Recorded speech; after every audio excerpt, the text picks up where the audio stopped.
1 Reis, capítulo 18, a partir do verso 30. Então, Elias disse a todo o povo: chegai-vos a mim. E todo o povo se chegou a ele. Elias restaurou o altar do Senhor, que estava em ruínas. Tomou 12 pedras, segundo o número das tribos dos filhos de Jacó, ao qual viera a palavra do Senhor, dizendo: Israel será o teu nome. Com aquelas pedras edificou o altar em nome do Senhor. Depois fez um rego em redor do altar, tão grande como para semear 2 medidas de sementes. Então armou a lenha, dividiu o novilho em pedaços, pô-los sobre a lenha e disse: enchei de água 4 cântaros e derramai-a sobre o holocausto e sobre a lenha. Disse ainda: fazei-o segunda vez, e o fizeram. Disse mais: fazei-o terceira vez, e o fizeram terceira vez. De maneira que a água corria ao redor do altar. Ele encheu também de água o rego, no devido tempo, para se apresentar a oferta de manjares. Aproximou-se o profeta Elias e disse: ó Senhor, Deus de Abraão, de Isaque e de Israel, fique hoje sabido que tu és Deus em Israel e que eu sou teu servo e que, segundo a tua palavra, fiz todas estas coisas. Responde-me, Senhor, responde-me, para que este povo saiba que tu, Senhor, és Deus e que a ti fizeste retroceder o coração deles. Então caiu fogo do Senhor e consumiu o holocausto, e a lenha, e as pedras, e a terra, e ainda lambeu a água que estava no rego. O que, vendo todo o povo, caiu de rosto em terra e disse: o Senhor é Deus, o Senhor é Deus. Disse-lhe Elias: lançai mão dos profetas de Baal, que nenhum deles escape. Lançaram mão deles, e Elias os fez descer ao ribeiro de Quizon, e ali os matou. Amados, vamos pedir ao Senhor aqui graça e proteção sobre essa explanação, amém? Espírito do Deus vivo, tu que nos conheces, sabe a nossa pobreza, a nossa insignificância, a nossa incapacidade. Se dar a revelar, se dar a porção da iluminação do Teu Espírito sobre esta palavra, de forma tremenda, sobre minha vida, que irei ministrar, mas ao mesmo tempo irei receber aquilo que Tu tens para a minha vida, para aqueles que estão a nos ouvir, seja em casa ou presente, em nome de Jesus. Amém, amados? É um prazer ter um momento mais singular como esse, né? Seja os irmãos presentes aqui, seja os irmãos em casa. Espero que de hoje a hoje já estejamos aqui, parte da igreja, já iremos ministrar a ceia, amém? E iremos ver o quanto é importante a igreja presente no templo, amém? O texto que nossa irmã Carol leu foi um texto muito conhecido, né?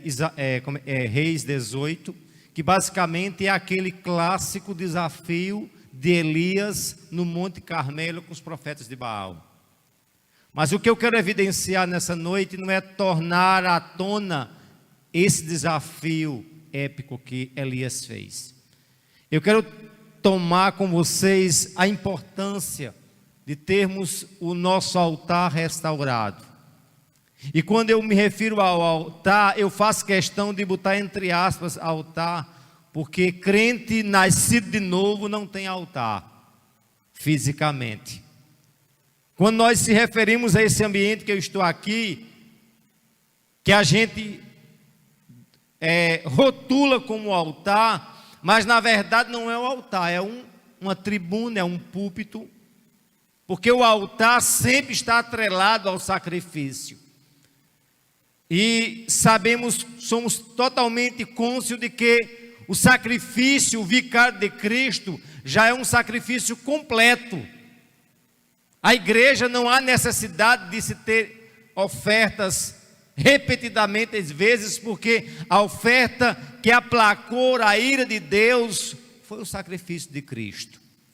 Mas eu queria tomar emprestado esse termo judaico de altar para remeter a minha vida de proximidade para com Deus. E mediante isso eu queria tomar com vocês essa frase, olha, há extrema necessidade de restaurar o altar. Se nós analisarmos o altar, como eu disse, era o foco da adoração no Antigo Testamento. O altar era o lugar do sacrifício. O altar era o clímax de toda a adoração ao Senhor. Era ali onde se ofertava todas as oferendas ao Deus vivo.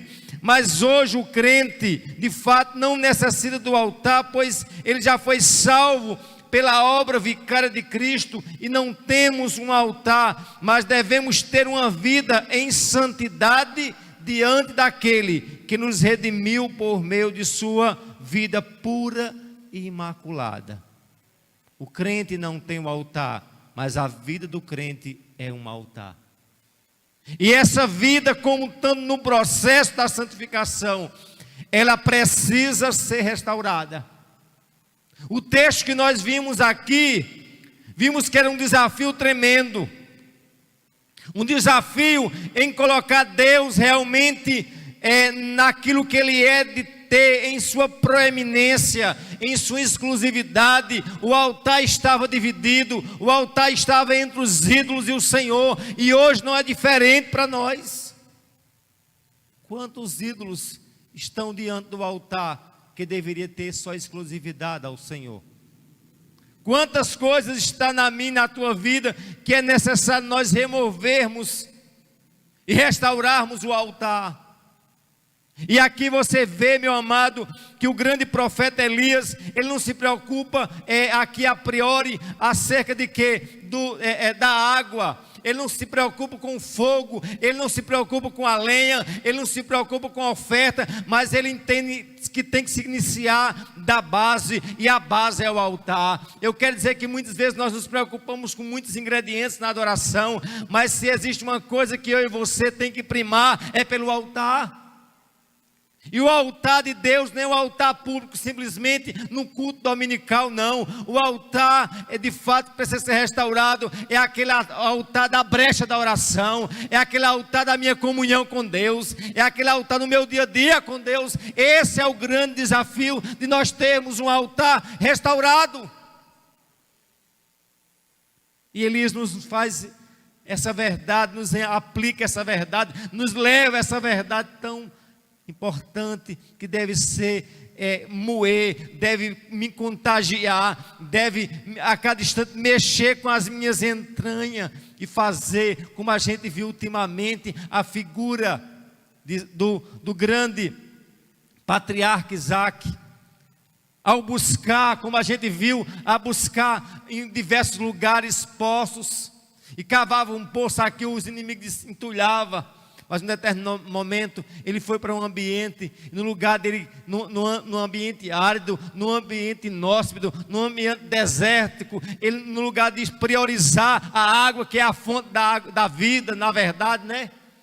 Mas diz o texto que foi onde Deus tocou o meu coração. Até então, nos meus 20 e tantos anos de crente, nunca tinha percebido que ali diz o texto, lá em Gênesis, que diz assim, e que de fato Isaac levantou um altar, depois ergueu a tenda e depois cavou o poço. 3 coisas importantes: altar, tenda e poço. E na lógica ele deveria primar pelo poço, porque o poço emanava água. Mas ele dá prioridade à adoração, ele ergue um altar. Quantas pessoas hoje estão com medo de morrer no coronavírus, né? Com medo disso, daquilo do coronavírus. Eu quero dizer a você, priorize o altar. Dê importância ao altar. Dê importância à adoração. Dê primazia ao Senhor. Buscai o Senhor, diz a Bíblia, e sua justiça e o seu reino, e todas as coisas vos serão acrescentadas. Dê primazia ao Senhor. Deus exige de mim, de você, primazia, exclusividade. O altar só é dele, o trono só é dele, a vida minha deve ser totalmente dele. O grande desafio nosso é darmos a proeminência, a exclusividade dele. Eu não me canso de dizer o que diz Romanos: porque dele, por meio dele e para ele são todas as coisas. Ele não simplesmente é o Criador, mas ele vai além da própria estrutura da criação. É um ser que não tem conceito para você definir quem é esse Deus, o qual estamos adorando nesta noite, meus queridos. Portanto, veja a necessidade extrema de você ter um altar restaurado, de nós não termos simplesmente um culto público, não simplesmente termos um culto litúrgico, não simplesmente ter um culto de aparência, mas um culto de vida diante do altar do Senhor. Porque Deus não vai olhar para a lei, vai olhar: tu fosse um indivíduo bem dominical, tu fosse um indivíduo, Marlene, bem teológica. Ele vai saber se nós juntos vivemos uma vida em intimidade diante dele. E é isso que eu quero ter intimidade com o Senhor, eu quero ter o meu altar restaurado. Eu quero que você, meu querido, seja despertado nessa noite e diga: Senhor, restaura, me ajuda a erguer o altar. Elias, meus queridos, desde o texto bem claro, no verso 30, a evidência aqui onde ele diz: Elias restaurou o altar do Senhor que estava em ruína, porque Baal reinava juntamente, lidava naquela vida dúbia ali, naquela vida dupla, naquela coisa ali misturada, sincrética, porque o altar estava em ruína. E pasme, eu quero dizer que os altares e que os baals da atualidade pós-moderna, eles gladeiam para ter primazia no altar do Senhor. Ah, pastor, quais são os baals, quais são os altares que estão em ruína? Muitas vezes baals, ídolos do dinheiro,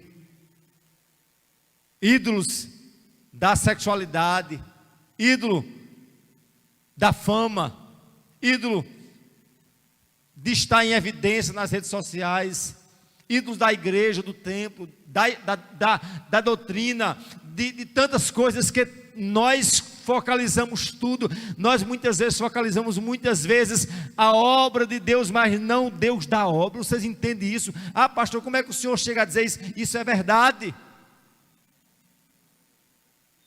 Os indivíduos que mais se opuseram à obra de Cristo na sua caminhada terrena aqui, não foram de fato os ímpios, de forma clara, evidente, mas foram os religiosos. E quantas vezes nós estamos tendenciosos a achar que o nosso altar está bem seguro na nossa tradição, nos nossos parâmetros humanos, enquanto Deus diz: é uma adoração que eu não aguento, é um louvor que eu repudio, é uma pregação imunda, é um ajuntamento que dá nojo, dá vômito, espiritualmente falando, as minhas narinas. Isso é a realidade de muitos cultos. E aí eu pergunto: será se o meu culto como vida é agradável ao Senhor? É aprazível ao Senhor? E tudo parte do altar do secreto, do altar da brecha de oração, do altar do recôndito da alma, onde pai não entra, onde esposo não entra, onde pastor não entra, onde psicólogo não entra, onde terapeuta não entra, mas Deus entra com seu Espírito na divisão da alma e do Espírito. E eu quero, meu amado, estar em santidade, em obediência com o meu altar, porque eu quero morar no céu, nesse altar eterno. Mas para isso eu tenho que desvincular desse mundo, para isso eu tenho que a cada instante dizer: Senhor, eu preciso da tua graça, eu preciso da tua misericórdia, eu já sou sou salvo pela graça, mas para ser santo eu preciso da graça. Eu vou para o céu pela graça, eu vou viver eternamente na graça no céu, mas é essa graça que me sustenta, Senhor. Mas no mínimo a gente tem que sair daqui condoído e dizer: Senhor, eu preciso entender que meu altar está em ruína e preciso que Tu esteja a tocar a minha vida. Elias nos ensina a dizer: Senhor, ele restaurou o altar do Senhor, diz o verso 30, a parte B. Elias restaurou o altar do Senhor que estava em ruína. E essa restauração, diz o verso 32, com aquelas pedras edificou o altar em nome do Senhor. Elias não edificou o altar com algo frágil, com papelão, com palha. Elias entendia que o altar tinha que ser montado com resistência. A narrativa que Carol leu deixa bem claro que o fogo queimou isso, aquilo, mas diz que o fogo destruiu o altar, porque o altar tinha solidez. O altar era feito e fundamentado para a quem aquele fogo foi enviado. O altar tem que ter solidez, a solidez da palavra, a solidez de que nós não podemos fundamentar nossa vida nos méritos da gente, mas nos méritos de Cristo. Amém, amados? Se apegue à restauração do seu altar, mas não na religiosidade, mas no ato da graça, da vida em santidade, por meio dele. Elias compreendia que o altar tinha que ter fundamento, e eu reitero essa verdade: eu tenho que ter fundamento a querer restaurar o meu altar. A minha vida tem que ter solidez, e essa solidez só se encontra na pessoa bendita, nos méritos de Cristo. Não eu, mas Cristo. João entendia isso. Importa que ele cresça e que eu diminua. Ele entendia a cada instante que nós compreendemos, meu amado, quem é Deus, eu entendo que eu não sou nada. Uma das coisas que mais é tremenda é quando você entende o que é de fato a grandiosidade de Deus, a glória de Deus. Quando você entende quem é Deus, ou pelo menos tenta entender, porque jamais compreenderemos.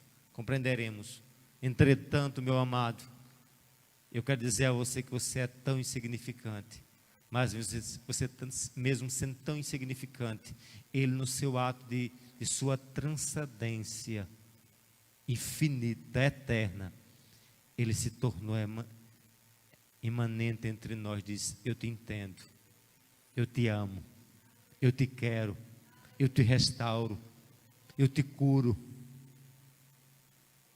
Esse Deus é tão tremendo. Ele mesmo sendo Deus, mas ao mesmo tempo Ele tem, e Ele entende o sentimento do homem caído, do homem distanciado, do homem que Ele fez de tudo para trazê-lo de volta aos seus braços. Eu quero estar nos braços desse Senhor, eu quero estar nos pés desse Senhor. Mas qual é a minha posição? É reconhecer que o meu altar precisa ser restaurado.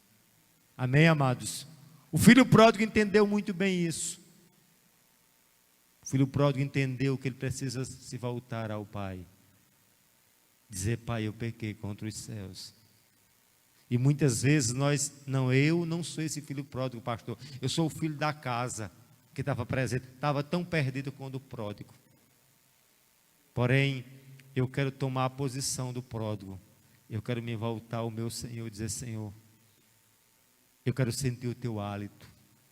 Senhor, eu quero sentir o Teu abraço. Senhor, eu quero sentir a Tua quentura, como é que diz, palpitando o meu coração. Diz o texto sagrado, quando aqueles homens no caminho de Emaús não compreendiam o que era Cristo, entraram no partir do pão, compreenderam o que era Cristo, mas eles, que quando Ele falava, o coração deles ardia. O meu coração tem que arder na presença desse Deus.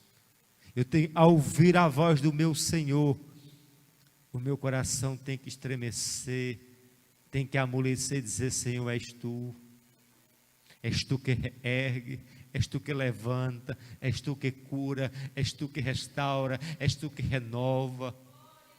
Meu amado, a gente precisa andar com intimidade com esse Deus, a gente precisa ter uma proximidade com Deus. E uma das coisas que mais eu almejo, que desejo e que devo primar na minha e na tua vida é nós de fato dizer: Senhor, eu preciso ter experiências contigo. É necessário nós vivermos dentro dessa perspectiva.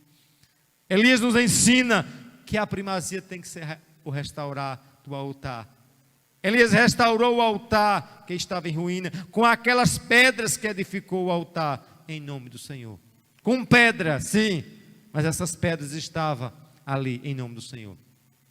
Vá restaurar, mas nunca esqueça, no nome do Senhor. Vá restaurar, mas vá com solidez, com algo que dá fundamento na sua caminhada. Segunda verdade que eu queria, meu Senhor, meu amado, compartilhar com vocês, é que a carência de nos aproximarmos do altar, isso é a presença daquele que é santo. A carência, na verdade, devemos ter essa carência de nos aproximarmos do altar. Isso é, ao aproximar do altar, eu quero dizer, ao aproximar-se da presença daquele que é santo. O verso 36 diz: e quando chegou a hora do sacrifício da tarde, o profeta Elias se aproximou do altar. O foco do desafio era o altar. Onde era que ia descer o fogo? No altar.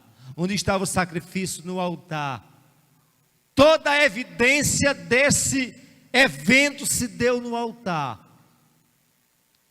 Se eu quero ver a glória de Deus, é no altar. Se eu quero ter intimidade de Deus, eu tenho que me aproximar no altar. O altar remete essa presença gloriosa do Senhor. O crente não precisa hoje de lugares místicos, de altares, de templo, de lugares de romaria. Não. A vida do crente é o altar. Ah, pastor, o senhor não está dizendo que o templo é importante? É, mas mais importante do que o templo é o templo do Espírito Santo, que somos nós. Devemos entender isso, que o altar é minha intimidade com o Senhor. E só Deus sabe como está o altar de Carol, de Léo, de Zé Maria, de Samuel, de Ana Lívia. Só Deus sabe como está o altar de Paulinho, de tantos outros que está a me ver, a me ouvir. Mas a minha necessidade nessa noite é dizer: Senhor, eu quero ter um altar restaurado. Por que, pastor, você quer um altar restaurado? Porque eu quero que esse altar, ao ser restaurado, ele seja visitado com o fogo do Espírito de Deus. Do Espírito que dá vida, do Espírito que dá a capacidade de convencimento, do Espírito que dá a capacidade de iluminação. A igreja sem o Espírito de Deus, ela não tem validade alguma em sua mensagem.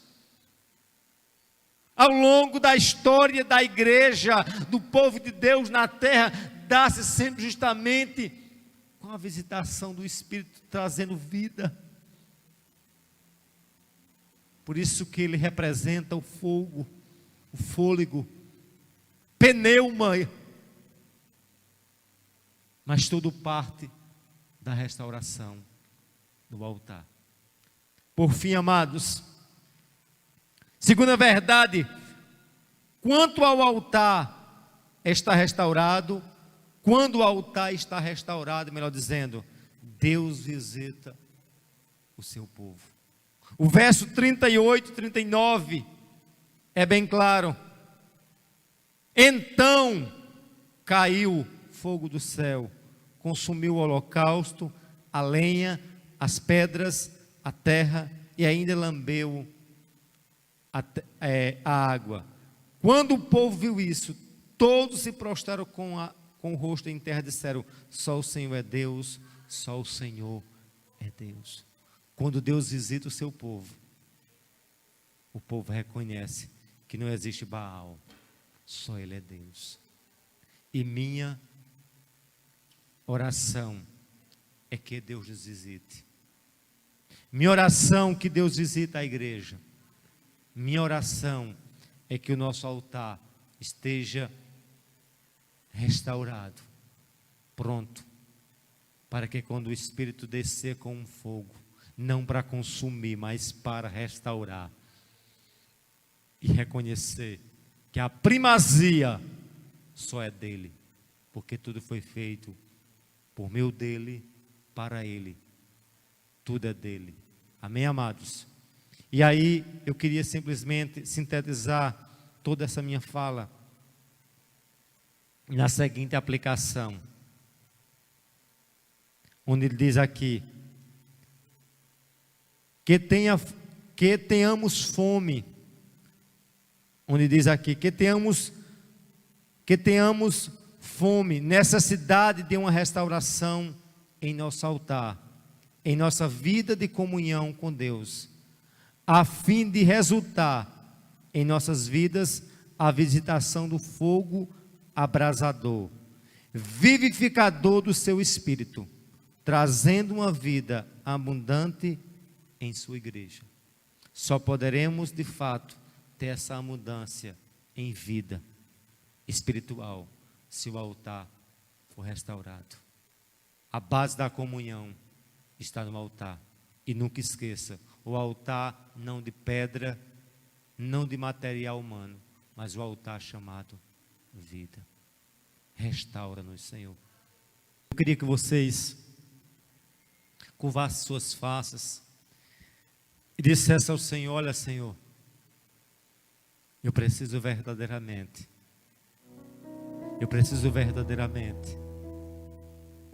do teu toque. Aleluia, Senhor. Aquele altar depois foi restaurado, ele foi visitado com aquele fogo. Aquele altar varreu os ídolos. Aquele fogo, melhor dizendo, varreu os Baals.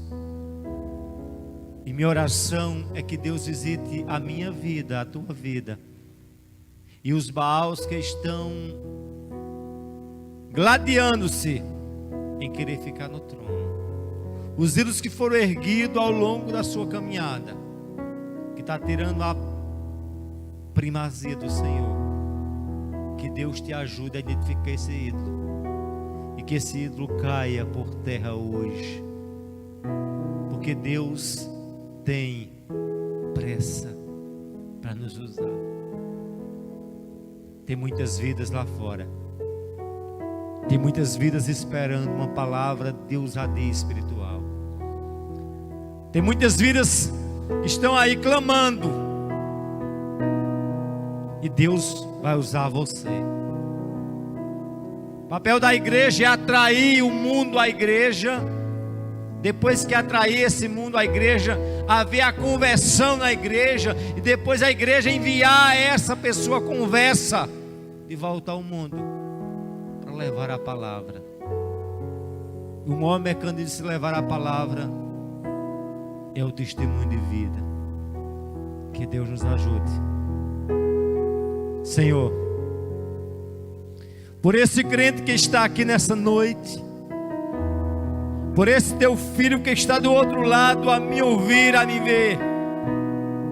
Eu quero clamar. Eu quero clamar pela minha própria vida, Senhor. E quero te pedir, Senhor, restaura as nossas vidas. Visita-nos nessa noite com a tua presença. Que a tua presença traga verdadeiramente cura,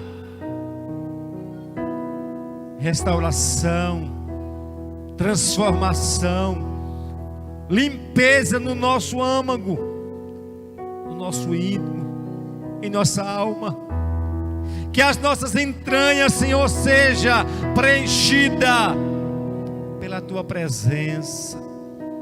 Espírito do Deus vivo, Espírito que um dia visitou o passado, os grandes patriarcas, que visitou Gideão no passado, que visitou e selou a igreja ali em Atos, no grande dia de Pentecostes. A tua igreja que caminha, Senhor, sendo ao longo da história, sendo tentada a paralisar pelos romanos, por todas as sortes de impérios que se opõem, todas as religiões contrárias, todas as ordens satânicas, mas a igreja que está selada com o teu Espírito, essa caminha triunfante. A tua igreja é a instituição mais sólida no mundo, porque ela não foi fundada pelo homem, ela foi fundada pelo único Deus do universo, o Deus que comanda os céus dos céus dos céus.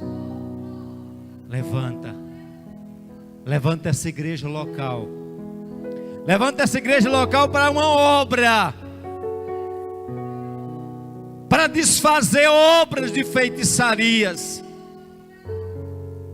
para desfazer obras das trevas, espírito do medo, espírito de inferioridade, espírito que muitas vezes tenta paralisar a tua igreja. Que essa igreja que nós recebamos de ti uma injeção de ânimo, uma injeção de ânimo, uma injeção de ânimo, e que ao abrir das nossas bocas fogo do teu Espírito,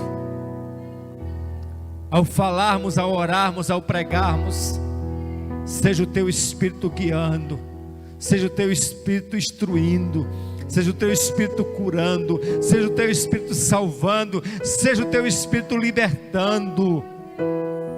Mas tudo isso parte do restaurar do altar.